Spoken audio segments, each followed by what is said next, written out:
Competitive സോളിലേക്ക് സ്വാഗതം.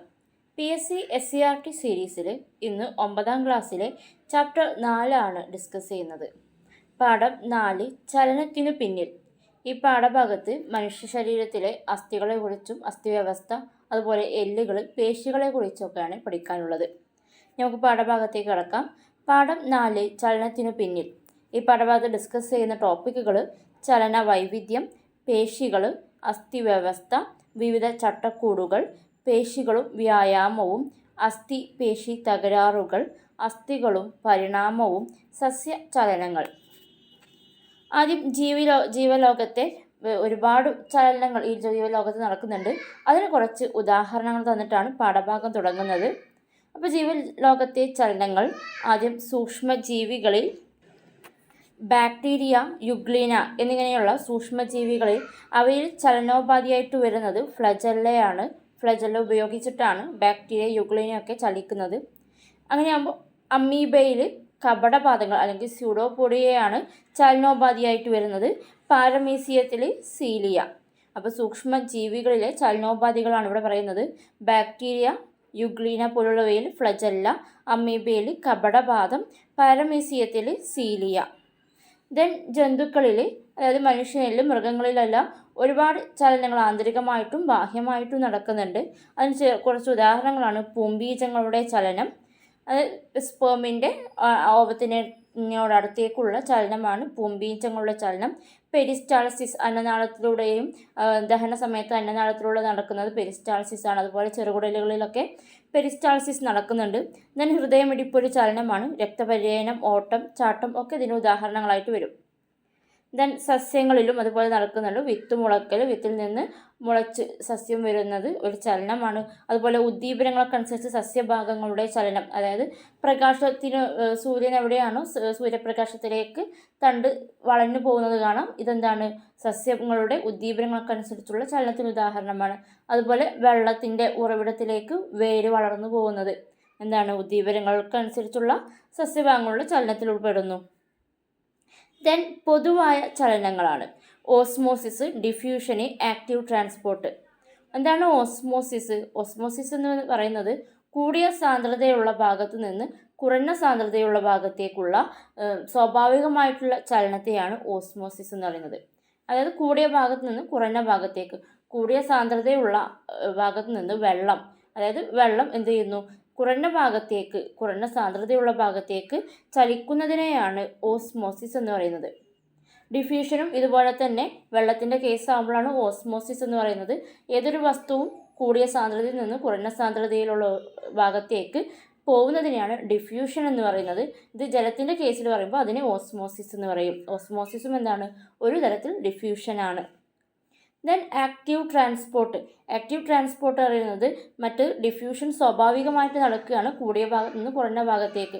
എന്നാൽ active transport ഇതിന് വിപരീതമായിട്ട് കുറഞ്ഞ സാന്ദ്രതയുള്ള ഭാഗത്ത് നിന്ന് കൂടിയ സാന്ദ്രതയുള്ള ഭാഗത്തേക്കുള്ള ചലനമാണ്. ഇവിടെ എന്ത് ചെയ്യുന്നുണ്ട്? നമ്മൾ പുറത്തു നിന്ന് ഒരു ഊർജം നൽകിയിട്ടാണ് ഈ ആക്റ്റീവ് ട്രാൻസ്പോർട്ട് നടക്കുന്നത്. സ്വാഭാവികമായിട്ടുള്ളതല്ല. ഒരു ഊർജത്തിൻ്റെ പ്രസൻസിൽ കുറഞ്ഞ ഭാഗത്ത് നിന്ന് കൂടിയ സാന്ദ്രതയുള്ള ഭാഗത്തേക്ക് ചലിക്കുന്നതിനെയാണ് ആക്റ്റീവ് ട്രാൻസ്പോർട്ട് എന്ന് പറയുന്നത്. ദെൻ ഓരോ ജീവികളും അവയുടെ ചലനോപാധികളുമാണ് പറയുന്നത്. ബാക്ടീരിയ, യുഗ്ലിന ഇവയിൽ ഫ്ലജല്ല, അമീബയിൽ കപടപാദം, ഹൈഡ്രയിൽ ടെൻഡക്കിൾ, മത്സ്യത്തിൽ ചിറകുകൾ, പാരമീസിയത്തിൽ സീലിയ, തവളയിൽ കൈകാലുകൾ, തിമിംഗലത്തിന് തുഴകൾ, പക്ഷികളിൽ ചിറകുകൾ, മണ്ണിരയിൽ സീറ്റ്. അതുകൂടെ നോക്കാം. ബാക്ടീരിയ, യുഗ്ലിനയിൽ ഫ്ലജല്ല, അമീബയിൽ കപടപാദം, ഹൈഡ്രയിൽ ടെൻഡക്കിൾ, മത്സ്യത്തിൽ ചിറകുകൾ, പാരമീസിയത്തിൽ സീലിയ, തവളയിൽ കൈകാലുകൾ, തിമിംഗലത്തിൽ തുഴകൾ, പക്ഷികളിൽ ചിറകുകൾ, മണ്ണിരയിൽ സീറ്റ്. ദെൻ മനുഷ്യനിലെ ശരീരചലനങ്ങൾ. അതായത് മനുഷ്യ ശരീരത്തിൽ നമ്മൾ പറഞ്ഞു ബാഹ്യമായിട്ടും ആന്തരികമായിട്ടും ഒരുപാട് ചലനങ്ങൾ നടക്കുന്നുണ്ട്. അതിൽ കുറച്ച് ഉദാഹരണങ്ങളാണ് കോശദ്രവ്യ ചലനങ്ങൾ. അതായത് നമ്മുടെ മനുഷ്യകോശത്തിൽ കോശദ്രവമുണ്ട്. എല്ലാ കോശങ്ങളിലുണ്ട്. മനുഷ്യൻ്റെ കേസ് പറയുമ്പോൾ കോശദ്രവ്യം എന്ന് പറയുന്നത് കോശസ്തരത്തിനകത്ത് വരുന്ന ഭാഗമാണ് കോശദ്രവം. ഇതിൽ ഒരുപാട് കോശാംഗങ്ങൾ കാണപ്പെടുന്നുണ്ട്. ഇതിൽ പദാർത്ഥ സംവഹനങ്ങൾ നടക്കുന്നുണ്ട്. കോശത്തിനകത്താണ് നമ്മുടെ എല്ലാ ജീവൽ പ്രവർത്തനങ്ങളുടെയും അടിസ്ഥാനമായിട്ട് നടക്കുന്നത്. അപ്പോൾ ഇവിടേക്ക് ഒരുപാട് പദാർത്ഥങ്ങൾ കൊണ്ടുവരുന്നതും ഇതിൻ്റെ ഓക്സിജൻ കൊണ്ടുവരുന്നു, അതുപോലെ കാർബൺ ഡൈ ഓക്സൈഡ് പുറത്തു വിടുന്നു. ഇതെല്ലാം നടക്കുന്നത് എവിടെയാണ്? കോശദ്രവത്തിനകത്താണ്. ഇവിടെ പദാർത്ഥ വിതരണം നടക്കുമ്പോൾ അവിടെ ഒരു ചലനം ഉണ്ടാവുന്നുണ്ട്. ദെൻ സ്യൂഡോപോഡിയൽ ചലനം, അതായത് WBCയുടെ കപടപാദങ്ങളാണ് ഈ സ്യൂഡോപോഡിയൽ ചലനം കൊണ്ട് ഉദ്ദേശിക്കുന്നത്. സഞ്ചാരത്തിനും പ്രതിരോധത്തിനും വേണ്ടിയിട്ട് ഈ വെളുത്ത രക്താണുക്കൾ ഈ കപടപാദങ്ങൾ ഉപയോഗിക്കുന്നുണ്ട്. അപ്പോൾ നമ്മുടെ ശരീരത്തിന് മുഴുനീളെ രക്തത്തിലൂടെ ആര് സഞ്ചരിക്കുന്നുണ്ട്? വെളുത്ത രക്താണുക്കൾ അല്ലെങ്കിൽ WBC സഞ്ചരിക്കുന്നുണ്ട്. ഇവയുടെ പ്രധാന ധർമ്മം എന്ന് പറയുന്നത് പ്രതിരോധ ആണ്. അപ്പോൾ ഇതിനൊക്കെ സഹായിക്കുന്നത് WBCയുടെ കപടപാദങ്ങളാണ്.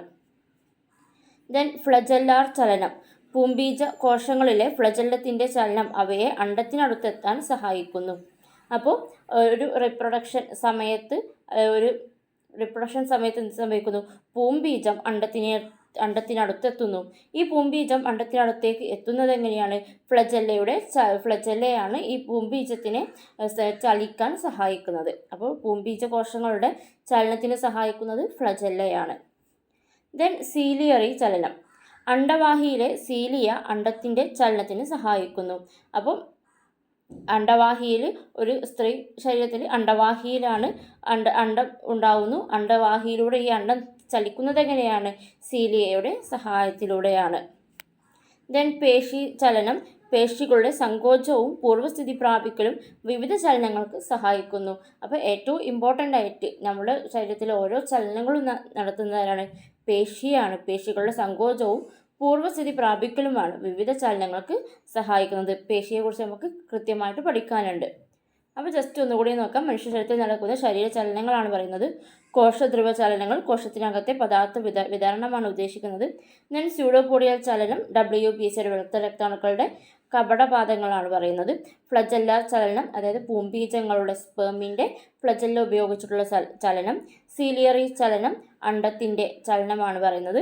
ദെൻ പേശി ചലനം, അതിൻ്റെ സങ്കോചവും പൂർവ്വസ്ഥിതി പ്രാപിക്കലും വഴി മനുഷ്യ ശരീരത്തിലെ എല്ലാ ചലനങ്ങളും ഇവ നിയന്ത്രിക്കുന്നു. അപ്പോൾ പേശി കലയാണ്, ടിഷ്യൂ ആണ് എന്ത് ചെയ്യുന്നത്? നമ്മുടെ ശരീരത്തിലെ മിക്ക ചലനങ്ങളും നിയന്ത്രിക്കുന്നതാണ് പേശി കലയാണ്. അപ്പോൾ ശരീരചലനങ്ങൾ കാരണമാവുന്ന സവിശേഷ കലകളാണ് പേശി കലകൾ. പേശി കോശങ്ങളിൽ കാണപ്പെടുന്ന പ്രോട്ടീൻ തന്തുക്കളാണ് ആക്റ്റിനും മയോസിനും. ഇനിയുള്ളത് കൃത്യമായിട്ട് മനസ്സിലാക്കിയിരിക്കണം. ഒരുപാട് കൺഫ്യൂഷൻ വരാനൊന്നുമില്ല. കൃത്യമായിട്ട് മനസ്സിലാക്കിയാൽ വളരെ ഈസിയാണ്. പേശി കോശങ്ങളെക്കുറിച്ചും അവയുടെ കുറച്ച് സവിശേഷതകളുമാണ് പറയുന്നത്. അപ്പോൾ പേശി കല നമ്മൾ പറഞ്ഞു ശരീരചലനങ്ങൾക്ക് കാരണമാകുന്ന സവിശേഷ കലകളാണ്.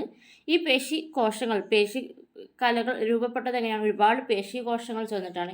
ഈ കോശങ്ങളിൽ കാണപ്പെടുന്ന പ്രോട്ടീൻ തന്തുക്കളാണ് ആക്റ്റിനും മയോസിനും. വളരെ ഇമ്പോർട്ടൻ്റ് ആണ് ആക്റ്റിൻ ആൻഡ് മയോസിൻ. ഇവയുടെ പ്രവർത്തനം പേശികലയുടെ സങ്കോചിക്കലിനും പൂർവ്വസ്ഥിതി പ്രാപിക്കലിനും കാരണമാകുന്നു. ഈ ആക്റ്റിനും മയോസിൻ്റെയും ഈ പ്രോട്ടീൻ തന്തുക്കളുടെ പ്രവർത്തനമാണ് ഈ പേശികലയുടെ സങ്കോചിക്കലിനും പൂർവ്വസ്ഥിതി പ്രാപിക്കലിനും കാരണമാവുന്നത്. ഇവിടെ ഡയഗ്രാം തന്നിട്ടുണ്ട്. പ്രോട്ടീൻ തന്തുക്കളാണ് ആക്റ്റിൻ ആൻഡ് മയോസിന്. ഇവിടെ ഫിഗർ ശ്രദ്ധിക്കുക. ആദ്യം പൂർവ്വസ്ഥിതി പ്രാപിച്ച ഒരു ഫിഗറാണ് തന്നിട്ടുള്ളത് മുകളിൽ. ഇതിൻ്റെ നടുക്ക് വരുന്ന ആളാണ് പ്രോട്ടീനാണ് മയോസിൻ. രണ്ട് ഭാഗത്തും ആക്റ്റിൻ കാണപ്പെടുന്നുണ്ട്. ഇനി ഇത് സങ്കോചിക്കുന്ന സമയത്ത് എന്ത് സംഭവിക്കുന്നുണ്ട്? ഈ ആക്റ്റിൻ രണ്ടും നടുക്ക് ഈ മയോസിൻ്റെ അടുത്തേക്ക് ചേർന്ന് വരികയാണ്. ഈ പ്രോട്ടീൻ തന്തുവിൻ്റെ നടുവിലേക്ക് ചേർന്ന് വരുന്നു. അപ്പോൾ എന്ത് ചെയ്യുന്നു? ആക്റ്റിനും മയോസിനും ചേർന്ന് നിന്ന് ഇത് സങ്കോചിക്കുന്നു. ഇതാണ് സങ്കോചനം നടക്കുന്നത്. പിന്നെ ആക്റ്റിൻ പിന്നെയും പുറത്തേക്ക് അത് പൂർവ്വസ്ഥിതിയിലേക്ക് പോകുമ്പോൾ പേശികലയും എന്ത് ചെയ്യുന്നു? പൂർവ്വസ്ഥിതി പ്രാപിക്കുന്നു. ശ്രദ്ധിക്കുക, പേശികലയുടെ അടിസ്ഥാന ഘടകമാണ് പേശിതന്തു. അപ്പോൾ നമ്മൾ പറഞ്ഞു പേശികലകൾ രൂപപ്പെട്ടുള്ളത് പേശി കോശങ്ങൾ കൊണ്ടാണ്. അതായത് കോശങ്ങൾ ചേരുമ്പോഴാണ് കല ഉണ്ടാകുന്നത് അല്ലേ? സെൽസ് കൂടിയിട്ടാണ് ടിഷ്യൂ ഉണ്ടാകുന്നത്. ഈ പേശി കോശത്തിൻ്റെ പേശി കോശത്തിന് അകത്ത് വരുന്നതാണ് പേശിതന്തു. അപ്പോൾ പേശികലയുടെ അടിസ്ഥാന ഘടകം എന്ന് പറയുന്നത് പേശിതന്തുവാണ്. ആക്റ്റിനും മയോസിനും അടങ്ങിയ പേശിതന്തുവാണ് ഈ പേശികലയുടെ അടിസ്ഥാന ഘടകം എന്ന് പറയുന്നത്. ഈ പേശിതന്തുക്കൾ കൂടിയിട്ട് ഒരു ഫാസിക്കിൾ എന്ന് പറയും. ഒരുപാട് പേശിതന്തുക്കൾ കൂട്ടി വെച്ചതിനെ ഫാസിക്കിൾ എന്നും പറയാറുണ്ട്. ദെൻ പേശീതന്തുക്കളിൽ കാണപ്പെടുന്ന നേരിയ ഫിലമെൻറ്റുകളാണ് മയോഫൈബ്രിൻ. പേശീതന്തുക്കളിൽ കാണപ്പെടുന്ന നേരിയ ഫിലമെൻറ്റുകളാണ് മയോഫൈബ്രിനിൽ 2 തരം മയോഫിലമെൻറ്റുകളുണ്ട്. അപ്പോൾ ഈ പറയുന്നത് ഈ ഫിഗറാണ് ഈ മയോഫൈബ്രിൻ എന്ന് പറയുന്നത്. ഈ മയോഫൈബ്രിനിൽ 2 തരം മയോഫിലമെൻ്റ് ഉണ്ട്. ഏതൊക്കെയാണ്? ആക്റ്റിനും മയോസിനും. ആക്റ്റിൻ എന്ന് പറയുന്നത് കനം കുറഞ്ഞതാണ്, മയോസിൻ കനം കൂടിയതാണ്. അത് ഓർത്തിരിക്കണം. ആക്റ്റിൻ എന്ന് പറയുന്നത് കനം കുറഞ്ഞതാണ്, മയോസിൻ കനം കൂടിയതാണ്. ഇവ ഇടവിട്ടുള്ള രീതിയിൽ രേഖാങ്കിതമായിട്ട് ക്രമീകരിച്ചിരിക്കുന്നു. അപ്പോൾ ശ്രദ്ധിക്കുക, മയോഫൈബ്രിനുണ്ട്. ഈ ഓരോ പേശീതന്തുക്കളിലും കാണപ്പെടുന്ന ഫിലമെൻറ്റുകളാണ് മയോഫൈബ്രിന്. ഈ മയോഫൈബ്രിനിൽ കാണപ്പെടുന്ന മയോഫിലമെൻറ്റുകളാണ് ആരൊക്കെ? ആക്റ്റിനും കനം കുറഞ്ഞ ആക്റ്റിനും കനം കൂടിയ മയോസിനും. ഇവ രേഖാങ്കൃതമായിട്ട് ഇടവിട്ട് ആദ്യം ആക്റ്റിൻ, പിന്നെ മയോസിൻ, പിന്നെ ആക്റ്റിൻ, പിന്നെ മയോസിൻ, പിന്നെ ആക്റ്റിൻ, അങ്ങനെ ഇടവിട്ട് ഒരു രേഖാങ്കിതമായിട്ട് ഇവയെ അടുക്കി വെച്ചിരിക്കുകയാണ് ചെയ്തിരിക്കുന്നത്. 2 തരത്തിലും പെട്ട മയോഫിലമെൻറ്റുകൾ കാണപ്പെടുന്ന ഭാഗം ഇരുണ്ട നിറത്തിൽ കാണപ്പെടുന്നു. അപ്പോൾ ചില ഭാഗത്ത് എന്താണ്? 2 തരത്തിൽപ്പെട്ട മയോഫിലമെൻറ്റ് കാണപ്പെടുന്നു. ഈ 2 മയോഫിലമെൻറ്റ് ആക്റ്റിനും മയോസിനും കാണപ്പെടുന്ന ഭാഗം എന്താണ്? ഇരുണ്ട നിറത്തിൽ കാണപ്പെടും. ഈ ഭാഗത്തിന് എന്ത് പറയും? Dark band. എന്നാൽ ചില ഭാഗത്ത് ആക്റ്റിൻ മാത്രമേ ഉണ്ടായിരിക്കുകയുള്ളൂ. അപ്പോൾ ആക്റ്റിൻ ഫിലമെൻറ്റ് മാത്രം കാണപ്പെടുന്ന ഭാഗം ഒരു വെളുത്ത നിറത്തിലായിരിക്കും. അതിനെ വൈറ്റ് ബാൻഡ് എന്ന് പറയും. ദെൻ സാർക്കോമിയർ, പേശീകോശത്തിൻ്റെ അടിസ്ഥാന ഘടകമാണ് സാർക്കോമിയർ എന്ന് പറയുന്നത്. പേശീകോശത്തിൻ്റെ അടിസ്ഥാന ഘടകം, അതായത് ആക്റ്റിൻ മയോസിൻ ഫിലമെൻറ്റുകൾ ആവർത്തിച്ച് വരുന്ന ചെറു യൂണിറ്റുകളാണ് സാർക്കോമിയർ എന്ന് പറയുന്നത്. ഈ ആക്റ്റിൻ മയോസിനെ അടക്കി വെച്ചത് ഇതിൻ്റെ ഓരോ യൂണിറ്റുകളെയാണ് സാർക്കോമിയർ എന്ന് പറയുന്നത്. അതായത് ഒരു ഡാർക്ക് ബാൻഡും ഇരുവശത്തും വരുന്ന ലൈറ്റ് ബാൻഡിൻ്റെ പകുതി ഭാഗങ്ങളും. ശ്രദ്ധിക്കുക, ഒരു ഡാർക്ക് ബാൻഡ്, അതായത് ആക്റ്റിനും മയോസിനും അടങ്ങിയ ഒരു ഡാർക്ക് ബാൻഡ്, അതിന് 2 വശത്തും വൈറ്റ് ബാൻഡ്, അതായത് ആക്റ്റിൻ മാത്രമുള്ള 2 വെളുത്ത വൈറ്റ് ബാൻഡിൻ്റെ പകുതി ഭാഗങ്ങളും. നടുക്കൊരു ഡാർക്ക് ബാൻഡ്, 2 സൈഡിലും വെളുത്ത വൈറ്റ് ബാൻഡിൻ്റെ പകുതി ഭാഗങ്ങളും. ഈ ഒരു സെറ്റപ്പിനെയാണ് സാർക്കോമിയർ എന്ന് പറയുന്നത്. നടുക്ക് ഡാർക്ക്, 2 വശത്തും വൈറ്റ്. ഇതിനെയാണ് സാർക്കോമിയർ എന്ന് പറയുന്നത്. കാൽസ്യം അയോണുകളാണ് ആക്റ്റിൻ മയോസിൻ എന്നിവയെ ബന്ധിപ്പിക്കുന്നത്. ആക്റ്റിൻ മയോസിന് നമ്മൾ പറഞ്ഞു ഇടവിട്ട് ചേർത്ത് വെച്ചൊക്കെയാണ്. ഈ ചേർത്ത് വെക്കുന്നത് ആരാണ്? കാൽസ്യം അയോണുകളാണ്. ഇനി ഇവിടുത്തെ പ്രവർത്തനം ശ്രദ്ധിക്കുക. അപ്പോൾ നമ്മൾ പറഞ്ഞു ആദ്യം നടുക്ക് മയോസിനുണ്ട് 2 ഭാഗത്തും, അതായത് മയോസിനും ഡാർക്ക് ബാൻഡ്, അതായത് മയോസിനും ആക്റ്റിനുള്ള മയോസിൻ ഇവിടെ ഉണ്ട്. അതിന് 2 സൈഡിലായിട്ട് വൈറ്റ് ബാൻഡ്, അതായത് ആക്റ്റിൻ ഉണ്ട്. ഈ മയോസിൻ ശീർഷങ്ങളിൽ വെച്ച് ATPയിൽ നിന്ന് ഊർജ്ജം സ്വതന്ത്രമാകുന്നു. അപ്പോൾ എന്ത് ചെയ്യുന്നു? ഈ ഊർജ്ജം ഉപയോഗിച്ചിട്ട് ആക്റ്റിൻ തന്തുക്കളെ സാർക്കോമിയറിൻ്റെ മധ്യഭാഗത്തേക്ക് അടുപ്പിക്കുന്നു. അപ്പോൾ ആക്റ്റിൻ എന്താണ്? നടുക്ക് സാർക്കോമിയറിൻ്റെ നടുഭാഗത്തേക്ക് വരുന്നു. അങ്ങനെ വരുമ്പോൾ ഇതെന്താണ്? ഈ പേശി സങ്കോചിക്കുന്നു. അതാണ് സങ്കോചനം. ഇനി ഈ ഊർജ്ജം കഴിയുമ്പോൾ എന്ത് ചെയ്യുന്നു? ഈ ആക്റ്റിൻ ഈ സാർക്കോമിയറിൻ്റെ മധ്യഭാഗത്ത് നിന്ന് വിട്ടുപോകുന്നു. അപ്പോൾ എന്ത് ചെയ്യുന്നു? പൂർവ്വസ്ഥിതി പ്രാപിക്കുന്നു. അങ്ങനെ ഊർജ്ജം കിട്ടുമ്പോൾ സങ്കോചിക്കുകയും ഊർജ്ജം പോകുമ്പോൾ പൂർവ്വസ്ഥിതി പ്രാപിക്കുകയും ചെയ്യുന്നു. ഈ ഒരു പേശി ചലനം മൂലമാണ് നമ്മുടെ ശരീര ചലനങ്ങളെല്ലാം നിയന്ത്രിക്കുന്നത്. ഒന്നുകൂടെ ശ്രദ്ധിക്കുക, എന്ന് മനസ്സിലാവും. പേശീകല ശരീര ചലനങ്ങൾക്ക് കാരണമാവുന്ന സവിശേഷ കലകളാണ് പേശീകലകൾ. പേശീകോശങ്ങളിൽ കാണപ്പെടുന്ന പ്രോട്ടീൻ തന്തുക്കളാണ് ആക്റ്റിനും മയോസിനും. ഇവയുടെ പ്രവർത്തനം പേശീകലയുടെ സങ്കോചിക്കലിനും പൂർവ്വസ്ഥിതി പ്രാപിക്കലിനും കാരണമാവുന്നു. ഡയഗ്രം ഇവിടെ നോക്കാം. മയോസിനാണ് നടുക്ക് വരുന്നത്. 2 ഭാഗത്തുമായിട്ട് ആക്റ്റിൻ വരുന്നുണ്ട്. ഈ ഒരു ഇതിനെയാണ് സാർക്കോമിയർ എന്ന് പറയുന്നത്. നടുക്ക് വരുന്നതിന് ഡാർക്ക് ബാൻഡ് എന്നും പറയും, 2 വശത്ത് വരുന്നതിന് വൈറ്റ് ബാൻഡ് എന്നും പറയും. ഇതിനെ എല്ലാത്തിനെയും ചേർത്തിട്ട് എന്താണ്? സാർക്കോമിയർ എന്ന് പറയും. അപ്പോൾ ഈ മയോസിൻ നടുക്ക് വരുന്ന ഈ റെഡ് ഭാഗത്ത്, മയോസിൻ്റെ ഭാഗത്ത് എന്ത് ചെയ്യുന്നു? ATP നിന്ന് ഊർജ്ജം ഉൽപ്പാദിപ്പിക്കുന്നു. ഈ ഊർജ്ജം ഉപയോഗിച്ച് 2 വശത്തുമുള്ള ആക്റ്റിൻ എന്ത് ചെയ്യും? സാർക്കോമിയറിൻ്റെ മധ്യഭാഗത്തേക്ക് ചേർന്ന് വരും. ഈ ചേർന്ന് വരുമ്പോഴാണ് പേശീകലയിൽ സങ്കോചം സംഭവിക്കുന്നത്. ഈ ഊർജ്ജം അതിന് ഉപയോഗിച്ച് കഴിഞ്ഞ് വീണ്ടും പിന്നെ എന്ത് ചെയ്യും? ആക്റ്റിൻ്റെ നിന്ന് വിട്ടുപോകും. അപ്പോൾ എന്ത് ചെയ്യും? പൂർവ്വസ്ഥിതി പ്രാപിക്കും. അതാണ് സങ്കോചിക്കലും പൂർവ്വസ്ഥിതി പ്രാപിക്കലും നടക്കുന്നത്. അപ്പോൾ ആരാണ് ഇതിന് സഹായിക്കുന്നത്? ആക്റ്റിനും മയോസിൻ്റെയും പ്രവർത്തനമാണ് സങ്കോചിക്കാനും പൂർവ്വസ്ഥിതി പ്രാപിക്കാനും സഹായിക്കുന്നത്. പേശികളുടെ അടിസ്ഥാന ഘടകമായിട്ടാണ് പേശിതന്തുവിനെ പറയുന്നത്. പേശിതന്തു തന്നെയാണ് സാർക്കോമിയറായിട്ട് വരുന്നത്. പേശിതന്തുക്കളുടെ കൂട്ടത്തെ ഫാസിക്കിൾ എന്ന് പറയും. ഒരുപാട് ആക്റ്റിൻ മയോസിൻ ഈ സാർക്കോമിയറിൻ്റെ കൂട്ടങ്ങളാണ് ഫാസിക്കിൾ എന്ന് പറയുന്നത്.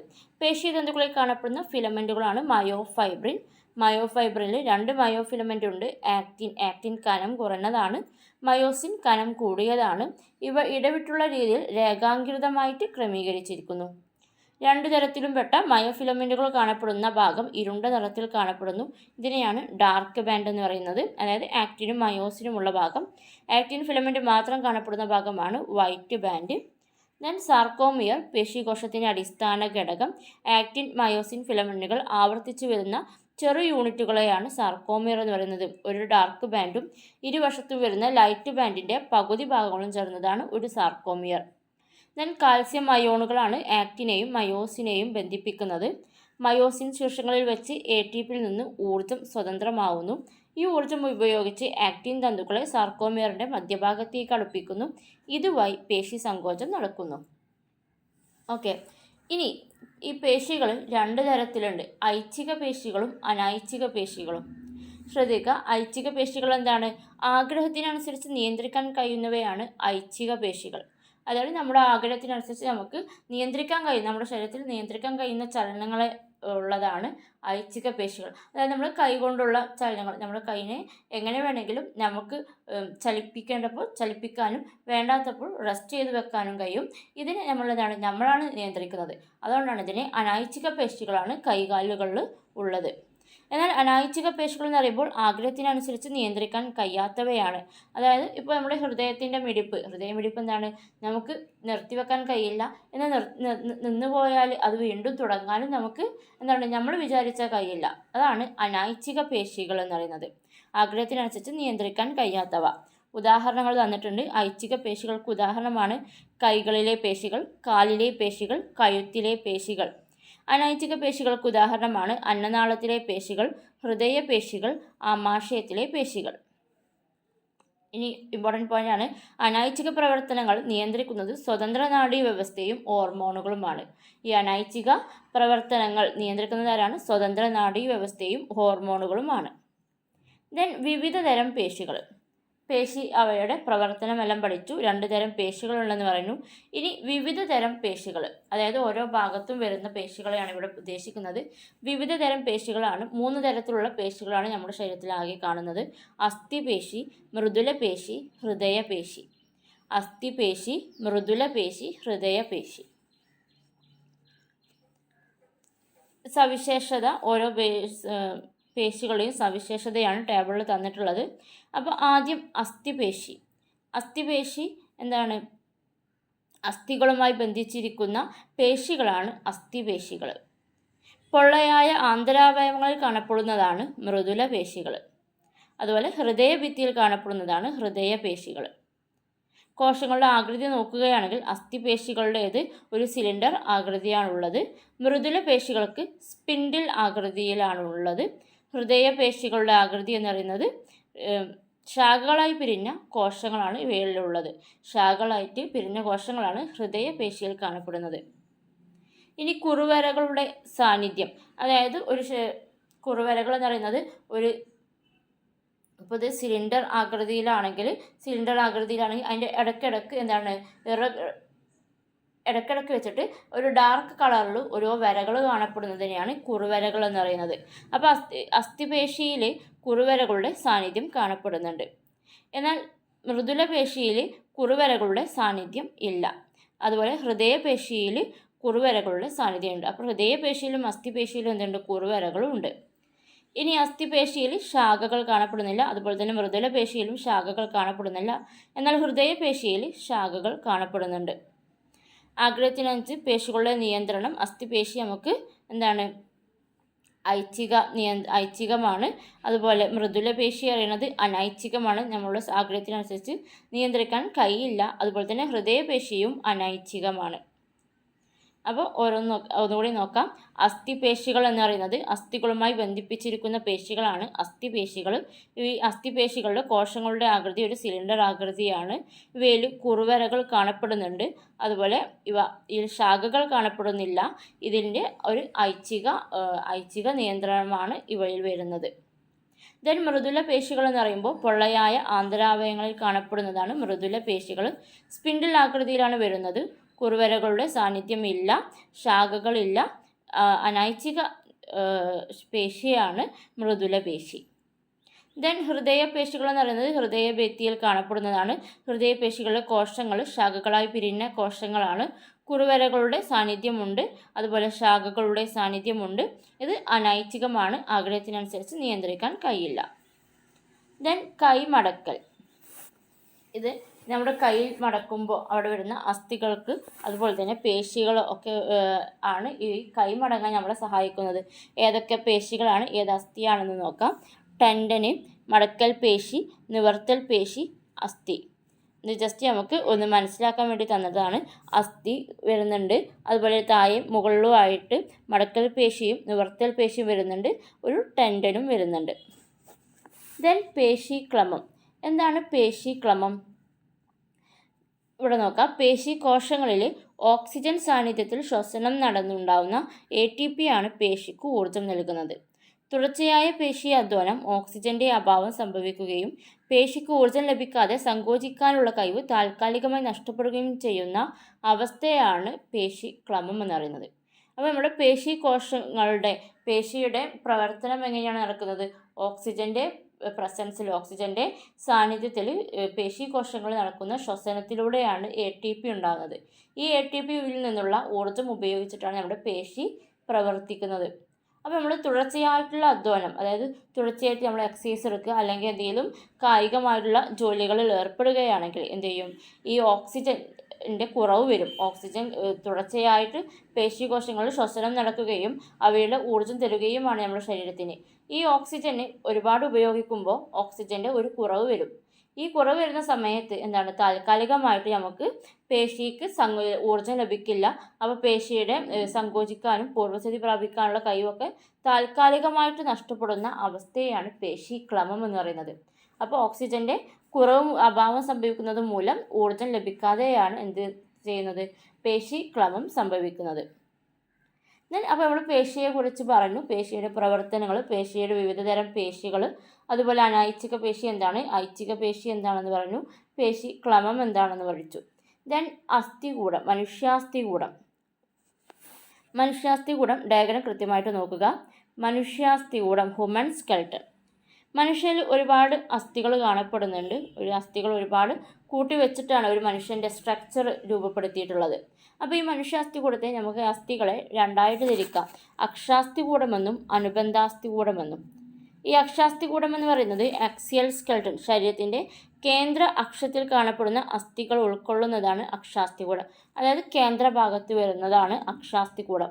ഈ കേന്ദ്ര അക്ഷാസ്ഥികൂടത്തോട് ഘടിപ്പിച്ചിരിക്കുന്ന അസ്ഥികളെയാണ് അനുബന്ധാസ്ഥികൂടം എന്ന് പറയുന്നത്. കേന്ദ്ര അക്ഷത്തിലേക്ക് ഘടിപ്പിച്ചിരിക്കുന്ന അസ്ഥികളാണ് അനുബന്ധാസ്ഥികൂടം. അപ്പോൾ രണ്ട് തരത്തിലുള്ള മനുഷ്യാസ്ഥികൂടമാണുള്ളത്, അക്ഷാസ്ഥികൂടമെന്നും അനുബന്ധാസ്ഥികൂടമെന്നും. ഈ അക്ഷാസ്ഥികൂടത്തിൽ ബ്ലൂ കളറിൽ, ഈ സ്കെൽട്ടൽ സിസ്റ്റത്തിൽ ബ്ലൂ കളറിൽ തന്നിട്ടുള്ളതാണ് അക്ഷാസ്ഥികൂടം. തലയോട്, മാറല്, വാരിയല്, നട്ടെല്ല്. ഇനി പിങ്ക് കളറിൽ വരുന്നതാണ് അനുബന്ധാസ്ഥികൂടം. തോൾവലയം, ശ്രോണീവലയം, കൈകൾ, കാലുകൾ.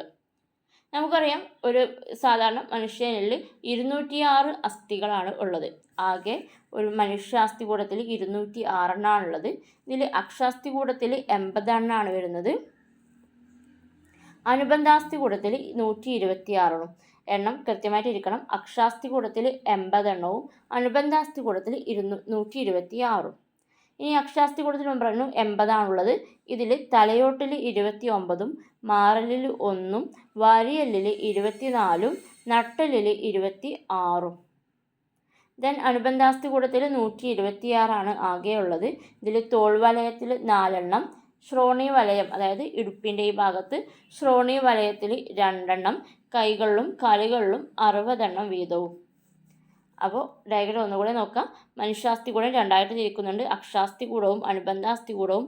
അക്ഷാസ്ഥികൂടം എന്ന് പറഞ്ഞാൽ കേന്ദ്ര അക്ഷത്തിലേക്ക് കാണപ്പെടുന്ന അസ്ഥികളാണ്. ഇതിന് അനുബന്ധമായിട്ട് വരുന്ന അസ്ഥികളാണ് അനുബന്ധാസ്ഥികൂടം. ഈ അക്ഷാസ്ഥികൂടത്തിലാകെ 80 അസ്ഥികളാണുള്ളത്. തലയോട്ടിലും മാറല്, വാരിയല്, നട്ടെല്ല്. തലയോടിൽ 29 എണ്ണം, മാറലിൽ 1, വാരിയല്ലിൽ 24, നട്ടെല്ലിൽ 26. ദെൻ അനുബന്ധാസ്ഥി കൂടത്തിൽ ആകെ 126 അസ്ഥികളാണുള്ളത്. ഇതിൽ തോൾ വലയത്തിൽ 4 എണ്ണം, ശ്രോണി വലയത്തിൽ 2 എണ്ണം, ദെൻ കൈകളിലും കാലുകളിലും 60 എണ്ണം വീതവും. ദെൻ നമ്മൾ പറഞ്ഞു ഒരു മുതിർന്ന ഒരാളുടെ ശരീരത്തിൽ 206 അസ്ഥികളാണ് ഉണ്ടാവുക. എന്നാൽ ചെറിയ കുട്ടികളിൽ എത്രയായിരിക്കും? 300 അസ്ഥികൾ ഉണ്ടായിരിക്കും. ചെറിയ കുട്ടികളിൽ 300 അസ്ഥികൾ ഉണ്ടായിരിക്കും. പിന്നീട് അവർ വളർന്നു വരുമ്പോൾ ഒരുപാട് അസ്ഥികൾ യോജിച്ച് ചേർന്നിട്ടൊക്കെയാണ് 206 അത് കുറയും. അപ്പോൾ കുട്ടികളിൽ 300 മുതിർന്നവരിൽ 206 അസ്ഥികളുമാണുള്ളത്. ദെൻ അസ്ഥിയുടെ ഘടനയാണ് പറയുന്നത്. ശരീരത്തിൻ്റെ 18% അസ്ഥിയാണ്. നമ്മുടെ ശരീരഭാരത്തിൻ്റെ 18% എന്താണ്? അസ്ഥിയുടെ ഭാരമായിട്ടാണ് വരുന്നത്. ശരീരത്തിന് ഘടന, താങ്ങ്, സംരക്ഷണമൊക്കെ നൽകുന്നത് അസ്ഥിയാണ്. ദെൻ ഈ അസ്ഥിയെ പൊതിഞ്ഞിരിക്കുന്ന ആവരണമാണ് പെരിഓസ്റ്റിയം എന്ന് പറയുന്നത്. ശരീരഭാരത്തിൻ്റെ 18% അസ്ഥി വരുന്നത്. ശരീരത്തിൻ്റെ ഘടന, താങ്ങ്, സംരക്ഷണമൊക്കെ നൽകുന്നു. ഈ അസ്ഥിയുടെ ആവരണമാണ് പെരിഓസ്റ്റിയം എന്ന് പറയുന്നത്. ദെൻ അസ്ഥിക്ക് ബലം നൽകുന്ന കാര്യങ്ങളാണ് കാൽസ്യം, ഫോസ്ഫേറ്റ്, കൊളാജൻ, പ്രോട്ടീൻ, ലവണങ്ങൾ എന്നിവ. അസ്ഥിക്ക് ബലം നൽകുന്നവയാണ് കാൽസ്യം, ഫോസ്ഫേറ്റ്, കൊളാജൻ, പ്രോട്ടീൻ, ലവണങ്ങൾ. ദെൻ ഓസ്റ്റിയോബ്ലാസ്റ്റ് കോശങ്ങൾ എന്താണ്? എല്ലിനെ ദൃഢമാക്കുകയും വളർച്ച, കേടുപാട് പരിഹരിക്കൽ. അസ്ഥിയിൽ കാണപ്പെടുന്ന കോശങ്ങളാണ് ഓസ്റ്റിയോബ്ലാസ്റ്റ് കോശങ്ങൾ. ഇവ എല്ലിനെ ദൃഢമാക്കുകയും എല്ലിൻ്റെ വളർച്ച, അതുപോലെ കേടുപാടുകൾ പരിഹരിക്കലും ഒക്കെ ആര് ചെയ്യുന്നുണ്ട്? ഓസ്റ്റിയോബ്ലാസ്റ്റ് കോശങ്ങൾ ചെയ്യുന്നുണ്ട്. ദെൻ എന്താണ് തരുണാസ്ഥി? തരുണാസ്ഥി എന്ന് പറയുന്നത് അസ്ഥിയോളം ബലമൊന്നുമില്ലാതെ അസ്ഥികളേക്കാൾ മൃദുവും വഴക്കവുമുള്ള യോജക കലയാണ് തരുണാസ്ഥി എന്ന് പറയുന്നത്. അസ്ഥികളേക്കാൾ മൃദുവും വഴക്കവുമുള്ള യോജക കല. ഇവ കാണപ്പെടുന്നത് എവിടെയാണ്? കാൽമുട്ടുകളിൽ, കൈമുട്ടുകളിൽ, കണങ്കാലിൽ, വാരിയെല്ലുകളുടെ അഗ്രങ്ങളിൽ, ചെവിക്കുടയിൽ, നട്ടെല്ലിൻ്റെ കശേരുകൾക്കിടയിൽ, മൂക്കിൻ്റെ അഗ്രഭാഗത്ത്, ശ്വാസനാളത്തിലെല്ലാം തരുണാസ്ഥികൾ കാണപ്പെടുന്നുണ്ട്. അസ്ഥികൾക്കിടയിലെ ഘർഷണം കുറക്കുന്നു. അതായത് ഇത് മൃദുവും വഴക്കവും ഉള്ളതാണ്. അപ്പോൾ 2 ബലമുള്ള അസ്ഥികൾക്കിടയിൽ ഈ തരുണാസ്ഥി നിന്നിട്ട് ഈ അസ്ഥികൾക്കിടയിലെ ഘർഷണം കുറക്കുന്നത് ആരാണ്? തരുണാസ്ഥിയാണ്. ഈ തരുണാസ്ഥികളിൽ രക്തക്കുഴലുകളോ നാഡികളോ കാണപ്പെടുന്നില്ല. ഇമ്പോർട്ടൻ്റ് ആണ്. തരുണാസ്ഥിയിൽ രക്തക്കുഴലുകളോ നാഡിയോ കാണപ്പെടുന്നില്ല. അതുകൊണ്ട് തന്നെ തരുണാസ്ഥിയുടെ വളർച്ച വളരെ സാവധാനത്തിലായിരിക്കും. കാരണം ഇതിൽ രക്തക്കുഴലുകൾ ഇല്ലാത്തതിനാൽ, അതായത് വളർച്ചക്കുള്ള കാര്യങ്ങളൊന്നും ഇതിലേക്ക് എത്തുന്നില്ല, രക്തക്കുഴലുകൾ ഇല്ലാത്തതിനാൽ. അതുകൊണ്ട് തന്നെ വളരെ സാവധാനത്തിലായിരിക്കും തരുണാസ്ഥിയുടെ വളർച്ച. അപ്പോൾ തരുണാസ്ഥി എന്തായിരുന്നു? അസ്ഥികളേക്കാൾ മൃദുവും വഴക്കവുമുള്ള യോജക കലയാണ്.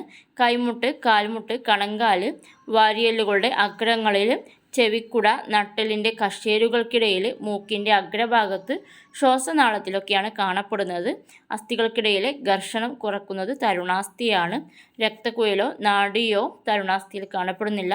അതുകൊണ്ട് തന്നെ സാവധാനത്തിലായിരിക്കും ഇതിൻ്റെ വളർച്ച സംഭവിക്കുന്നത്. ദെൻ ചട്ടക്കൂടിലെ വൈവിധ്യം. ഈ അസ്ഥി നമ്മൾ പറഞ്ഞു, അസ്ഥി എന്താണ്? ഒരാളുടെ ഒരു ജീവിക്കാൻ ഘടന നൽകുകയും അതുപോലെ സംരക്ഷണം നൽകുകയും താങ്ങ് നൽകുകയൊക്കെ ചെയ്യുന്നതാണ് ഒരു അസ്ഥി എന്ന് പറയുന്നത്. അപ്പോൾ പല ജീവികളിലും, മനുഷ്യനിൽ മാത്രമല്ല ഒരുപാട് ജീവിവർഗ്ഗങ്ങളുണ്ട്. ഇവയിലെല്ലാം ഈ അസ്ഥി കാണപ്പെടുന്നതിൽ ഒരുപാട് വൈവിധ്യങ്ങളുണ്ട്. ചിലരുടെ ബാഹ്യമായിട്ടായിരിക്കും അസ്ഥി, ചിലരിൽ ആന്തരികമായിട്ടായിരിക്കും, ചിലയിൽ പുറത്തും അകത്തും ഉണ്ടായിരിക്കും. അപ്പോൾ ഈ പല വൈവിധ്യങ്ങൾ ഇതിൽ വരുന്നുണ്ട്. അതിനനുസരിച്ചിട്ടുള്ള ഡിഫറൻസ് ചെയ്തതാണ് ഹൈഡ്രോസ്കെൽട്ടന്, ബാഹ്യാസ്ഥികൂടം, ആന്തരാസ്ഥികൂടം. അപ്പോൾ ഹൈഡ്രോസ്കെൽട്ടൻ എന്ന് പറയുന്നത് ശരീരത്തിനുള്ളിൽ ദ്രവം നിറഞ്ഞിരിക്കുന്ന അറകളുള്ളതിനെയാണ് ഹൈഡ്രോസ്കെൽട്ടൻ എന്ന് പറയുന്നത്. ഒന്നാമത്തേതാണ് ഹൈഡ്രോസ്കെൽട്ടൻ. അതായത് ഓരോ അറകളായിട്ട്, ഓരോ അസ്ഥി അറകളാണ് ഓരോ ശരീരത്തിനുള്ളതെങ്കിൽ ഇതിനെ ഹൈഡ്രോസ്കെൽട്ടൻ എന്ന് പറയും. ഇതിന് ഉദാഹരണങ്ങളാണ് മണ്ണിര, ഹൈഡ്ര, ഒച്ച്. മണ്ണിരയ്ക്കൊക്കെ അകത്ത് ഓരോ അസ്ഥി അറകളാണുള്ളത്. ഈ അസ്ഥി അറകളിൽ ഒരുപാട് ദ്രവം അടങ്ങിയിരിക്കുന്നുണ്ട്. ഇതാണ് ഇതിൻ്റെ ശരീരഘടന എന്ന് പറയുന്നത്. അപ്പോൾ ഈ ഒരു രീതിയാണ് ഹൈഡ്രോസ്കെൽട്ടൻ എന്ന് പറയുന്നത്. ഉദാഹരണങ്ങളാണ് മണ്ണിര, ഹൈഡ്ര, ഒച്ച്. ദെൻ ബാഹ്യാസ്ഥികൂടം. കാൽസ്യം നിർമ്മിതമോ കൈറ്റിൻ നിർമ്മിതമോ ആയ ബാഹ്യാവരണം, അതായത് ഇവർക്ക് പുറംഭാഗത്തായിരിക്കും അസ്ഥി വരുന്നത്. കാൽസ്യം കൊണ്ടോ അല്ലെങ്കിൽ കൈറ്റിൻ കൊണ്ടോ നിർമ്മിച്ചിട്ടുള്ള ബാഹ്യമായിട്ടുള്ള അസ്ഥികൂടമുള്ളതിനെയാണ് ബാഹ്യാസ്ഥികൂടം എന്ന് പറയുന്നത്. ഇതിന് ഉദാഹരണങ്ങളാണ് ഞണ്ട്, കക്ക, ചിപ്പി, പുൽച്ചാടി, പാറ്റ. ഇത് രണ്ടിനൊക്കെ എന്താണ് പുറത്താണ് ആ കട്ടിയുള്ള ഭാഗം അസ്ഥി വരുന്നത്. അതുകൊണ്ടാണ് ഇതിന് ബാഹ്യാസ്ഥികൂടം എന്ന് പറയുന്നത്. ഉദാഹരണങ്ങൾ ഞണ്ട്, കക്ക, ചിപ്പി, പുൽച്ചാടി, പാറ്റ. ദെൻ ആന്തരാസ്ഥികൂടം, അതായത് ശരീരത്തിനകത്താണ് അസ്ഥികൂടം വരുന്നത്. നട്ടെല്ലുള്ള ജീവികളിൽ തരുണാസ്ഥി, അസ്ഥി എന്നിവ കൊണ്ടുള്ള ചട്ടക്കൂട് കാണപ്പെടുന്നു.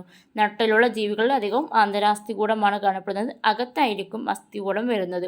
മനുഷ്യന്, കടുവ, കുരങ്ങ്, പശു, പക്ഷികൾ, മത്സ്യം, തവള ഇവയെല്ലാം എന്തിനാണ് ആന്തരാസ്ഥികൂടത്തിന് ഉദാഹരണങ്ങളാണ്. ദെൻ ഹൈഡ്രോസ്കെൽട്ടൺ നമ്മൾ പറഞ്ഞു, ദ്രവം നിറഞ്ഞിരിക്കുന്ന അറകൾ കാണപ്പെടുന്ന ശരീരങ്ങൾ ഉള്ള ജീവികളെയാണ് ഹൈഡ്രോസ്കെൽട്ടൺ എന്ന് പറയുന്നത്. ദ്രവം നിറഞ്ഞിരിക്കുന്ന അറകൾ കാണപ്പെടുന്നുണ്ട്. ഇതിൻ്റെ ശരീരാകൃതിക്കും സഞ്ചാരത്തിനുമാണ് ഇവ സഹായിക്കുന്നത്. ഉദാഹരണത്തിന് മണ്ണിര, ഹൈഡ്ര, ഒച്ച്, ജെല്ലി ഫിഷ്. ജെല്ലി ഫിഷ് എന്തിലാണ് ഹൈഡ്രോസ്കെൽട്ടണിൽ വരുന്നതാണ്. ദെൻ ബാഹ്യാസ്ഥികൂടം, ജെല്ലി ഫിഷ് ഓർത്തിരിക്കണം, പെട്ടെന്ന് നമുക്ക് കൺഫ്യൂഷൻ വരാം. ഇത് ഹൈഡ്രോസ്കെൽട്ടനിലാണ് ജെല്ലി ഫിഷ് വരുന്നത്. ദെൻ ബാഹ്യാസ്ഥികൂടം ശരീരത്തിൻ്റെ പുറംഭാഗത്ത് കാണപ്പെടുന്നു. അത് രണ്ട് തരത്തിൽ കാണപ്പെടുന്നുണ്ട്. കാൽസ്യം കൊണ്ടുള്ള പുറന്തോടും കാണപ്പെടുന്നുണ്ട്, കൈറ്റിൻ കൊണ്ടുള്ളതും കാണപ്പെടുന്നുണ്ട്. കാൽസ്യം കാർബണേറ്റ് കൊണ്ടുള്ള പുറന്തോടുള്ള ജീവികളാണ് ഞണ്ട്, കക്ക, ചിപ്പി. കൈറ്റിൻ കൊണ്ടുള്ള പുറന്തോടുള്ളവയാണ് പുൽച്ചാടിയും പാറ്റയും ഒക്കെ. സസ്തനികളിലെ മുടി, നഖം, കൊമ്പ്, രോമം, കുളമ്പ്, തൂവല്, ശൽക്കങ്ങൾ, നഖം ഇവയൊക്കെ എന്താണ് ബാഹ്യാസ്ഥികൂടത്തിൽ വരുന്നവയാണ്. അപ്പോൾ ബാഹ്യാസ്ഥികൂടം പുറംഭാഗത്ത് കാണപ്പെടുന്ന അസ്ഥികൂടമാണ് ബാഹ്യാസ്ഥികൂടം. കാൽസ്യം കൊണ്ടും കൈറ്റിൻ കൊണ്ടും കാണപ്പെടുന്നുണ്ട്. കാൽസ്യം കാർബണേറ്റ് കൊണ്ടുള്ള പുറന്തോടുകളുള്ളവയാണ് ഞണ്ട്, കക്ക, ചിപ്പി. കൈറ്റിൻ കൊണ്ടുള്ള പുറന്തോടുള്ളവയാണ് പുൽച്ചാടിയും പാറ്റയും. സസ്തനികളിൽ കാണപ്പെടുന്ന മുടി, നഖം, കൊമ്പ്, രോമം, കുളമ്പ്, തൂവൽ, ശൽക്കങ്ങൾ, നഖം ഇവയെല്ലാം എന്താണ് ബാഹ്യാസ്ഥികൂടത്തിന് ഉദാഹരണങ്ങളാണ്. ദെൻ എന്താണ് മോൾട്ടിങ്?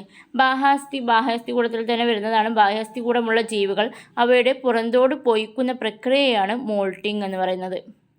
ബാഹ്യാസ്ഥികൂടമുള്ള ജീവികൾ അവയുടെ പുറന്തോട് പൊയ്ക്കുന്ന പ്രക്രിയയാണ് മോൾട്ടിങ് എന്ന് പറയുന്നത്. ഉദാഹരണങ്ങളാണ് ഷഡ്പദങ്ങൾ വളർച്ചയുടെ ഭാഗമായി പുറംപാളി നീക്കം ചെയ്യുന്നു. അതുപോലെ പാമ്പ്, പല്ലികളൊക്കെ ശൽക്കങ്ങൾ, പാമ്പിൻ്റെ എന്താണ് തോല് ഊരി വെക്കുന്നത് നമ്മൾ കാണാറുണ്ട്. പാമ്പുകൾ, പല്ലികളൊക്കെ ശൽക്കങ്ങൾ നീക്കം ചെയ്ത് പുതിയത് രൂപപ്പെടുത്തുന്നു. ഇതൊക്കെ എന്താണ് ബാഹ്യാസ്ഥികൂടത്തിൻ്റെ മോൾട്ടിങ് എന്ന പ്രക്രിയയാണ്. ബാഹ്യാസ്ഥികൂടമുള്ള ജീവികൾ അവയുടെ പുറന്തോട് പൊയ്ക്കുന്ന പ്രക്രിയയാണ് മോൾട്ടിങ്. ദെൻ ആന്തരാസ്ഥികൂടം നമുക്കറിയാം, നട്ടിലുള്ള ജീവികൾ അകത്താണ് കാണപ്പെടുന്നത്. ആകൃതി, സംരക്ഷണം, ചലനത്തിനൊക്കെയാണ് ഇവ സഹായിക്കുന്നത്. ഉദാഹരണത്തിന് മനുഷ്യൻ, സിംഹം, പക്ഷികൾ, മുതല, തവള ഇവയിലെല്ലാം എന്താണ് ആന്തരാസ്ഥികൂടങ്ങളാണ്. ദെൻ അസ്ഥിസന്ധികൾ. അസ്ഥികൾ പരസ്പരം ബന്ധപ്പെടുത്തുന്നത് ആരാണ്? നമ്മുടെ ശരീരത്തിന് പറയുന്ന ഒരുപാട് അസ്ഥികൾ കാണപ്പെടുന്നുണ്ട്.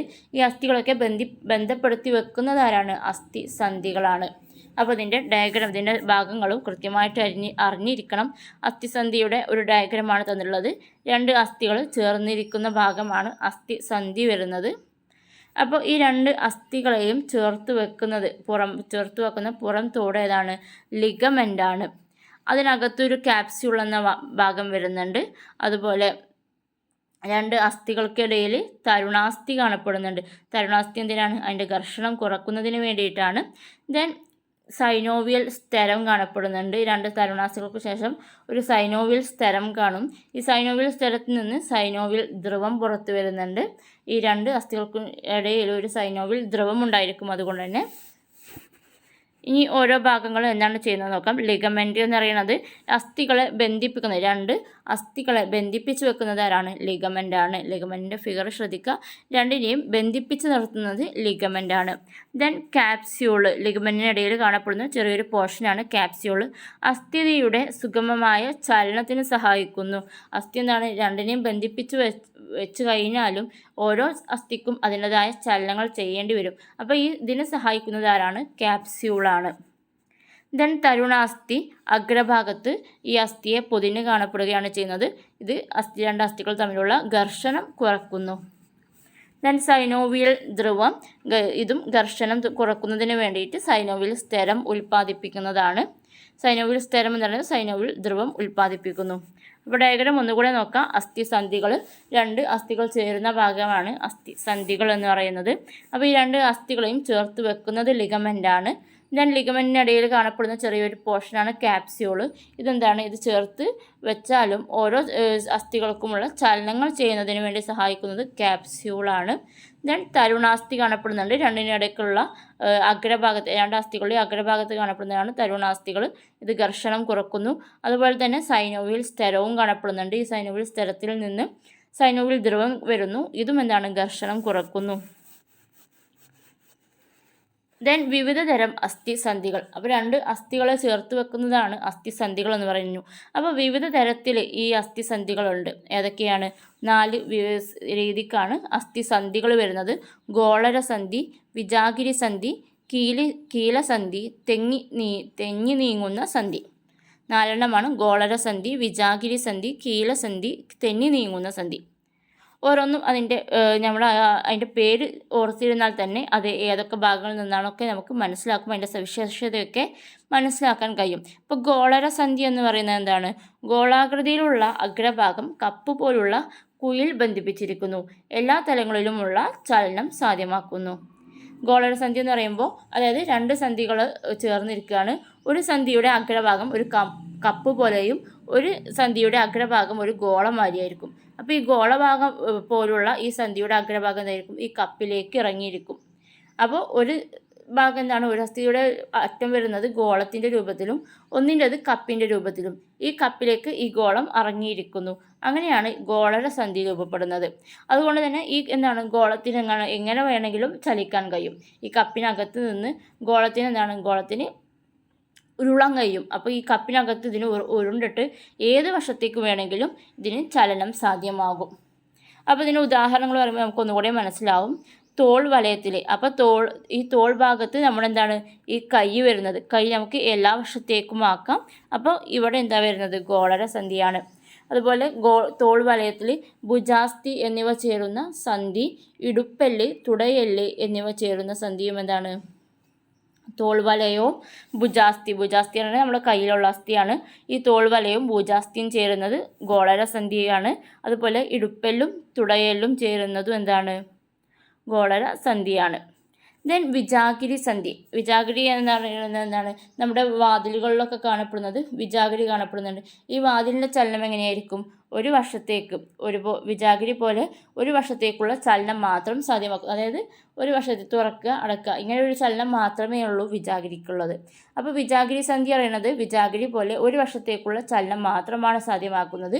ഇതിന് ഉദാഹരണമാണ് കൈമുട്ട്, കാൽമുട്ട്. കൈമുട്ട് നമ്മുടെ കൈ ഇങ്ങനെ മുകളിലേക്ക് ഇങ്ങനെ മടക്കാൻ കഴിയും, എന്നാൽ താഴോട്ട് മടക്കാൻ കഴിയുമോ? ഇല്ല. അപ്പോൾ ഒരു വശത്തേക്ക് മാത്രമാണ് ഈ വിജാഗിരി സന്ധി ചലനം സാധ്യമാക്കുന്നത്. ദെൻ കീലസന്ധി എന്ന് പറയുന്നത് അച്ചുതണ്ടിന് ചുറ്റും കറങ്ങുന്ന തരത്തിലുള്ള ചലനത്തിനെ സഹായിക്കുന്നതാണ് കീലസന്ധി. ഒരു പ്രത്യേക അച്ചുതണ്ടിന് ചുറ്റും നമ്മൾ സഞ്ചരിക്കുന്നത് പോലെയാണ് കീലസന്ധി എന്ന് പറയുന്നത്. അതിൻ്റെ സ്ഥാനം എന്ന് പറയുന്നത് നട്ടെല്ലിൻ്റെ ആദ്യ കശോരവുമായിട്ട് തലയോട് ചേരുന്ന ഭാഗം. അതായത് നട്ടെല്ലിൻ്റെ ആദ്യ കശോരവുമായിട്ട് നട്ടെല്ലും തലയോടും ചേരുന്ന ഭാഗമാണ് കീലസന്ധി എന്ന് പറയുന്നത്. ഇവിടെ ഈ നട്ടെല്ല് ഒരു അച്ചുതണ്ട് പോലെ നിന്നിട്ട് തലയോട് അതിന് മുകളിൽ നിന്ന് ഇങ്ങനെ ചലിക്കുന്നത് പോലെയാണ്. അതുകൊണ്ടാണ് ഇതിനെ കീലസന്ധി എന്ന് പറയുന്നത്. ദെൻ തെന്നി നീങ്ങുന്ന സന്ധി. 2 അസ്ഥികൾ ഏതാണ്ട് പരന്ന അഗ്രങ്ങൾ തമ്മിൽ തെന്നി നീങ്ങുന്ന തരത്തിലുള്ള ചലനം സാധ്യമാക്കുന്നതിനെയാണ് തെന്നി നീങ്ങുന്ന സന്ധി എന്ന് പറയുന്നത്. അതാണ് കൈക്കുയ, കാൽക്കുയ. ഈ കൈക്കുയ പറയുമ്പോൾ കൈയിൻ്റെ ഈ കൈപ്പാദത്തിൻ്റെ ഈ അറ്റത്ത് വരുന്നത് കൈക്കുയ. ഇങ്ങനെ അപ്പോൾ നമുക്കൊരു തെന്നി നീങ്ങുന്ന പോലെയാണ് ഇവിടെ അനുഭവപ്പെടുന്നത്. ഈ തെന്നി നീങ്ങുന്ന സന്ധികൾക്ക് ഉദാഹരണമാണ് കൈക്കുയയും കാൽക്കുയയും. അപ്പോൾ 4 തരത്തിലുള്ള അസ്ഥിസന്ധികളാണുള്ളത്. ഗോളരസന്ധി, വിജാഗിരി സന്ധി, കീലസന്ധി, തെന്നി നീങ്ങുന്ന സന്ധി. ഇതിൻ്റെ സവിശേഷത, അതിൻ്റെ ചലനത്തിൻ്റെ സവിശേഷത, അതുപോലെ തന്നെ സ്ഥാനവും കൃത്യമായിട്ട് പഠിച്ചിരിക്കണം.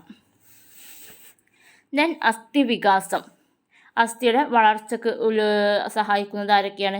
കാൽഷ്യം, വൈറ്റമിൻ ഡി ഒക്കെ വളരെ ഇമ്പോർട്ടൻ്റ് ആയിട്ടുള്ളതാണ് അസ്ഥി വളർച്ചയ്ക്ക്. വൈറ്റമിൻ ഡി എന്ന് പറയുമ്പോൾ കാൽസ്യത്തിൻ്റെ ആഗിരണത്തിന് സഹായിക്കുകയാണ് ചെയ്യുന്നത്.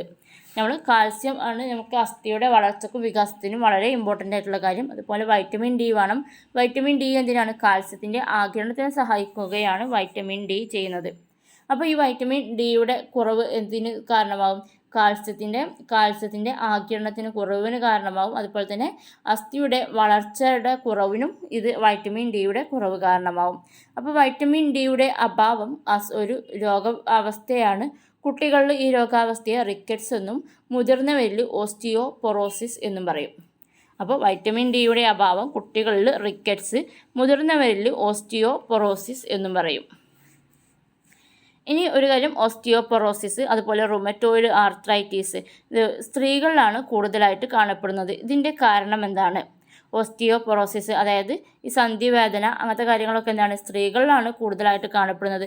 അതുപോലെ റുമറ്റോയിഡ് ആർത്രൈറ്റിസ് ഇതെന്താണ്? വാദം എന്നൊക്കെ പറയുന്നതാണ് റുമറ്റോയിഡ് ആർത്രൈറ്റിസ്. ഇതെല്ലാം സ്ത്രീകളിൽ കൂടുതലായിട്ട് കാണപ്പെടുന്നു. ഇതിനുള്ള കാരണം എന്താണ്? അപ്പോൾ ഈ അസുഖങ്ങൾക്കൊക്കെ പ്രധാന കാരണമായിട്ട് വരുന്നത് ഈസ്ട്രജൻ്റെ കുറവ്, അതുപോലെ ജനിതക ഘടന, പ്രായം എന്നിവയൊക്കെയാണ്. അപ്പോൾ ഓസ്റ്റിയോപൊറോസിസ് എന്ന് പറയുമ്പോൾ ആർത്തവ വിരാമത്തിന് ശേഷം ഒരു സ്ത്രീയിൽ ആർത്തവ വിരാമത്തിന് ശേഷം സ്ത്രീകളിൽ ഈസ്ട്രജൻ കുറയുന്നു. ഈസ്ട്രജൻ കുറയുകയും അത് കാരണം എന്താണ്? ഈസ്ട്രജൻ കുറവ് വരുമ്പോൾ നമുക്ക് എന്ത് ചെയ്യുന്നു? ഈ ഓസ്റ്റിയോപൊറോസിസ് എന്ന അസുഖത്തിന് കാരണമാകുന്നു. അത് അസ്ഥികൾ ദുർബലമാക്കുന്ന ഈ ഒരു രോഗാവസ്ഥയിലേക്ക് കാരണമാകുന്നു. അതുകൊണ്ടാണ് ഈ ആർത്തവ വിരാമത്തിന് ശേഷം സ്ത്രീകളിലാണ് ഈസ്ട്രജൻ കുറയുന്നത് കൊണ്ടാണ് സ്ത്രീകളിൽ കൂടുതലായിട്ട് ഓസ്റ്റിയോപൊറോസിസ് എന്ന അവസ്ഥ കാണപ്പെടുന്നത്. അതുപോലെ റുമറ്റോയിഡ് ആർത്രൈറ്റിസ് എന്ന് പറയുന്നത് നമുക്കറിയാം എന്താണ്? റുമറ്റോയിഡ് ആർത്രൈറ്റിസ് എന്ന് പറയുന്ന രോഗാവസ്ഥ പറയുന്നത് സ്വന്തമായിട്ട് നമുക്ക് ആവശ്യമുള്ള കാര്യങ്ങൾ തന്നെ നമ്മുടെ പ്രതിരോധ വ്യവസ്ഥ എന്ന് പറയുമ്പോൾ എന്താണ്? പുറത്തുനിന്നൊരു കാര്യം വരുമ്പോൾ അതിനെ പ്രതിരോധിക്കാനാണ് നമ്മുടെ പ്രതിരോധ വ്യവസ്ഥ നമുക്കുള്ളത്. എന്നാൽ ചില സമയത്ത് നമുക്ക് ശരീരത്തിന് ആവശ്യമായ കാര്യങ്ങളെ തന്നെ നമ്മുടെ ശരീരം പ്രതിരോധിക്കാൻ പ്രതിരോധിക്കും. ആ ഒരു അവസ്ഥയാണ് റുമറ്റോയിഡ് ആർത്രൈറ്റിസ്. അപ്പോൾ ഇത് സ്ത്രീകളിൽ അധികമായിട്ട് കാണാൻ കാരണം സ്ത്രീകളിൽ പുരുഷന്മാരേക്കാൾ സജീവമായ പ്രതിരോധ വ്യവസ്ഥയുണ്ട്. അപ്പോൾ സ്ത്രീകളിലാണ് കൂടുതലായിട്ട് പ്രതിരോധ വ്യവസ്ഥ കൂടുതലായിട്ട് പുരുഷന്മാരെ സംബന്ധിച്ച് സ്ത്രീകളിലാണ് കൂടുതൽ. അതുകൊണ്ട് തന്നെയാണ് സ്ത്രീകൾക്ക് റുമറ്റോയിഡ് ആർത്രൈറ്റിസും കൂടുതൽ കാണപ്പെടാൻ കാരണം. അതുപോലെ ജനിതക കാരണങ്ങൾ കൊണ്ടും ഈ രോഗാവസ്ഥ വരുന്നുണ്ട്. അപ്പോൾ ഓസ്റ്റിയോപൊറോസിസും റുമറ്റോയിഡ് ആർത്രൈറ്റിസും സ്ത്രീകളിൽ പ്രത്യേകമായിട്ട് കൂടുതലായിട്ട് കാണപ്പെടാൻ കാരണം എന്ന് പറയുമ്പോൾ ആർത്തവ വിരാമത്തിന് ശേഷം ഈസ്ട്രജൻ കുറയുന്നത്, അതുപോലെ തന്നെ സജീവമായിട്ടുള്ള ഒരു പ്രതിരോധ വ്യവസ്ഥ പുരുഷന്മാരെക്കാൾ സ്ത്രീകൾക്കാണ്. ഈ രണ്ട് കാരണങ്ങൾ കൊണ്ടാണ് സ്ത്രീകളിൽ കൂടുതലായിട്ട് ഈ അസുഖങ്ങൾ കാണപ്പെടുന്നത്. Then vital capacity. എന്താണ് വൈറ്റൽ കപ്പാസിറ്റി? നമ്മൾ പഠിച്ചതാണ്. ഗാഢമായ ഉച്ഛ്വാസത്തിനു ശേഷം ശക്തമായി നിശ്വസിക്കുമ്പോൾ പുറത്തുവിടുന്ന വായുവിൻ്റെ ആകെ അളവാണ് വൈറ്റൽ കപ്പാസിറ്റി. നമ്മൾ ഒരു ആളുടെ ആരോഗ്യമൊക്കെ നമുക്ക് എത്ര പരിശോധിക്കാൻ വേണ്ടിയിട്ടാണ് വൈറ്റൽ കപ്പാസിറ്റി നമ്മൾ നോക്കാറ്. ഗാഢമായിട്ടൊരു ഉച്ഛ്വാസത്തിന് ശേഷം നമ്മൾ വായു അകത്തേക്കെടുത്തതിനു ശേഷം ശക്തമായിട്ട് പുറത്തു വിടുമ്പോൾ വരുന്ന വായുവിൻ്റെ ആകെ അളവാണ് വൈറ്റൽ കപ്പാസിറ്റി. ഒരു ആരോഗ്യവാന്മാരായ പുരുഷന്മാർക്ക് ഇത് 4.5 ലിറ്റർ വരെ ഉണ്ടാവും, സ്ത്രീകൾക്ക് 3 ലിറ്റർ വരെ ഉണ്ടാവും. അപ്പോൾ വൈറ്റൽ കപ്പാസിറ്റി ഗാഢമായ ഉച്ഛ്വാസത്തിനു ശേഷം ശക്തമായി നിശ്വസിക്കുമ്പോൾ പുറത്തുവിടുന്ന വായുവിൻ്റെ ആകെ അളവാണ് വൈറ്റൽ കപ്പാസിറ്റി. പുരുഷന്മാർക്ക് 4.5 ലിറ്ററും സ്ത്രീകളിൽ 3 ലിറ്ററുമാണ്. ദെൻ അസ്ഥി പേശി തകരാറുകൾ, ഓരോ പേശിക്കും അതുപോലെ അസ്ഥിക്കൊക്കെ വരുന്ന അസുഖങ്ങളാണ് പറയുന്നത്. ഓസ്റ്റിയോപൊറോസിസ്, റുമറ്റോയിഡ് ആർത്രൈറ്റിസ്, പേശിക്ഷയം, ഉളുക്ക്. ഓസ്റ്റിയോപൊറോസിസ് എന്ന് പറയുന്നത് അതിന് കാരണം കാൽസ്യം, പ്രോട്ടീൻ, വൈറ്റമിൻ എന്നിവയുടെ അഭാവമാണ് ഇതിന് കാരണമായിട്ട് വരുന്നത്. ലക്ഷണം എന്ന് പറയുമ്പോൾ അസ്ഥിഭാഗങ്ങൾ നശിക്കുകയും സുഷിരങ്ങൾ രൂപപ്പെട്ട് അസ്ഥികളുടെ കാഠിന്യം നഷ്ടപ്പെടുകയും ചെയ്യുന്നു. ദെൻ റുമറ്റോയിഡ് ആർത്രൈറ്റിസിന് കാരണം ശരീരത്തിൻ്റെ പ്രതിരോധ വ്യവസ്ഥ ചിലരിൽ തരുണാസ്ഥിയെയും സൈനോവിയൽ സ്ഥിരത്തെയും നശിപ്പിക്കുന്നു. സന്ധികളിൽ അസഹ്യമായ വേദന, നീർവീക്കം, സന്ധി ചലിപ്പിക്കാൻ കഴിയാത്തയും അവസ്ഥ. റുമറ്റോയിഡ് ആർത്രൈറ്റിസ് എന്ന സന്ധിവേദനയായിട്ടാണ് വരുന്നത്. നമ്മുടെ തരുണാസ്ഥിയെയും സൈനോവിയൽ സ്ഥിരത്തെയും നശിപ്പിക്കുകയാണ് ഇവിടെ ചെയ്യുന്നത്. അപ്പോൾ അസ്ഥികൾ തമ്മിലുള്ള ഘർഷണം സംഭവിക്കും. ഘർഷണം കുറക്കുന്നതിന് വേണ്ടിയിട്ടാണ് തരുണാസ്ഥി, സൈനോവിയൽ സ്ഥിരമൊക്കെ ഉള്ളത്. അപ്പോൾ ഘർഷണം വരുമ്പോൾ അവിടെ വേദന വരുന്നു. ദെൻ പേശിക്ഷയം, ജീനുകളിലേക്ക് ഉണ്ടാകുന്ന മാറ്റം കാരണം പേശികൾ ദുർബലമാകുന്ന അവസ്ഥ. ദെൻ ഉളുക്ക്, സന്ധിയിലെ അസ്ഥികൾ ബന്ധിപ്പിക്കുന്ന സ്നായുക്കൾ വലിയുകയോ പൊട്ടുകയോ ചെയ്തുണ്ടാവുന്ന പരിക്ക്. സന്ധിയിലെ അസ്ഥികൾ ബന്ധിപ്പിക്കുന്ന സ്നായുക്കൾ, രണ്ട് അസ്ഥികളെ ബന്ധിപ്പിക്കുന്ന സ്നായുക്കൾ എന്ത് ചെയ്യുന്നു, വലിയുക അല്ലെങ്കിൽ പൊട്ടുകയോ ചെയ്യുമ്പോൾ അവിടെ ഉളുക്ക് സംഭവിക്കും. ഇവിടെ വേദന, നീർവീക്കം, ചതവ്, സന്ധി ചലിപ്പിക്കാനുള്ള ബുദ്ധിമുട്ടൊക്കെ ഉണ്ടാവും. അപ്പോൾ ഈ രോഗങ്ങളുടെ പേരുകൾ പഠിച്ചിരിക്കുക. ഇത് അസ്ഥിക്ക് അല്ലെങ്കിൽ പേശിക്ക് വരുന്ന രോഗങ്ങളാണെന്ന് മനസ്സിലാക്കുക. ദെൻ ഡിസ്ക് തെറ്റൽ എന്ന് പറയുന്ന അവസ്ഥ എന്താണ്? നട്ടലിലെ കശേരുകൾക്കിടയിലുള്ള ഇൻ്റർവെർട്ടിബ്രൽ ഡിസ്ക് പുറത്തേക്ക് തള്ളുന്ന അവസ്ഥ. അതായത് നട്ടലിലെ ഓരോ അസ്ഥിഭാഗങ്ങളാണ് കശേരുകൾ എന്നറിയുന്നത്. ഈ കശേരുകൾക്കിടയിൽ ഒരു ഇൻ്റർവെർട്ടിബ്രൽ ഡിസ്ക് ഉണ്ടായിരിക്കും. ഇത് ഈ കശേരുകൾക്കിടയിലൂടെ പുറത്തേക്ക് തള്ളുന്ന അവസ്ഥയാണ് ഡിസ്ക് തെറ്റൽ എന്നറിയുന്നത്. അപ്പോൾ ഒന്ന് നോക്കുക. നട്ടെല്ല് എന്ന് പറയുന്നത് എന്താണ്? ശരീരത്തിന് താങ്ങും സുഷുമ്നയ്ക്ക് സംരക്ഷണവും നൽകുന്നൊരു സംഭവമാണ് നട്ടെല്ല് എന്ന് പറയുന്നത്. ഈ കശേരു എന്ന് പറയുന്നത് എന്താണ്? നട്ടെല്ലിലെ അസ്ഥികളാണ്. ദെൻ എന്താണ് ഇൻ്റർവെർട്ടിബ്രൽ ഡിസ്ക്? കശേരുകൾക്കിടയിലെ ജെല്ല് പോലുള്ള വസ്തുവാണ് ഈ ഇൻ്റർവെർട്ടിബ്രൽ ഡിസ്ക്. നട്ടെല്ലിന് വഴക്കം നൽകുക, ബാഹ്യക്ഷതകളിൽ നിന്ന് സംരക്ഷണം നൽകുന്നതൊക്കെ ഈ ഇൻ്റർവെർട്ടിബ്രൽ ഡിസ്ക്കാണ്. അപ്പോൾ നട്ടെല്ലിൻ്റെ അസ്ഥികളായ കശേരുകൾക്കിടയിൽ നിന്ന് ഈ ജെല്ല് പോലുള്ള ഇൻ്റർവെർട്ടിബ്രൽ ഡിസ്ക് പുറത്തേക്ക് തള്ളുന്ന അവസ്ഥയാണ് ഡിസ്ക് തെറ്റൽ എന്ന് പറയുന്നത്. ദെൻ അസ്ഥിക്ക് പരിക്ക് പറ്റിയാലുള്ള പ്രാഥമിക ശുശ്രൂഷകളാണ് സ്ലിങ്, സ്പ്ലിൻറ്റ്, ബാൻഡേജ്. അസ്ഥിക്ക് പരിക്ക് പറ്റിയാലുള്ള പ്രാഥമിക ശുശ്രൂഷകളാണ് sling, splint, bandage. Then medical imaging technology. എന്താണ് മെഡിക്കൽ ഇമേജിംഗ് ടെക്നോളജി? MEMIT. വിവിധ രോഗനിർണയത്തിനുള്ള ആധുനിക സാങ്കേതിക വിദ്യകളുടെ മേഖലയാണ് MIT, അതായത് മെഡിക്കൽ ഇമേജിംഗ് ടെക്നോളജി എന്നറിയുന്നത്. ആധുനിക ചികിത്സ മേഖലയാണ് മെഡിക്കൽ ഇമേജിംഗ് ടെക്നോളജി എന്നറിയുന്നത്. ഇതിൽ വരുന്നതാണ് എക്സ്റേ, അൾട്രാസൗണ്ട് സ്കാന്, MRI അതായത് magnetic resonance imaging, CT scanning, computer tomography. CTയുടെ ഫുൾ ഫോമാണ് കമ്പ്യൂട്ടർഡ് ടോമോഗ്രഫി, MRIയുടെ ഫുൾ ഫോമാണ് മാഗ്നറ്റിക് റെസൊണൻസ് ഇമേജിങ്. ദെൻ അസ്ഥികളും പരിണാമവും. ജീവപരിണാമം എന്ന് പറയുന്നത് എന്താണ്? ഭൂമിയിലെ ജീവൻ്റെ വൈവിധ്യം രൂപപ്പെട്ടതിനെക്കുറിച്ച് വിശദീകരണം നൽകുന്ന ശാസ്ത്രശാഖയാണ് ജീവപരിണാമം. അതിൽ പ്രധാനമായിട്ട് വരുന്ന ഒരാളാണ് സാൻഡോ പാബോ. സാൻഡോ പാബോ എന്ന് പറയുന്നത് സ്വീഡിഷ് പരിണാമ ജനിതക ശാസ്ത്രജ്ഞനാണ്. സ്വീഡിഷ്കാരനാണ് സാൻഡോ പാബോ. പാലിയോജിനോമിക്സിന് അടിത്തറയിട്ടത് ഇദ്ദേഹമാണ്. പാലിയോജിനോമിക്സിന് അടിത്തറയിട്ടത് സാൻഡോ പാബോ ആണ്. ഇതിന് ഹോമിനിഡുകളുടെ ജീനിനെ കുറിച്ചുള്ള പഠനമാണ് ഇദ്ദേഹം പ്രധാനമായിട്ട് നടത്തിയത്. 2022 അദ്ദേഹത്തിന് ഇതിന് നൊബേൽ പുരസ്കാരം ലഭിക്കുന്നുണ്ട്.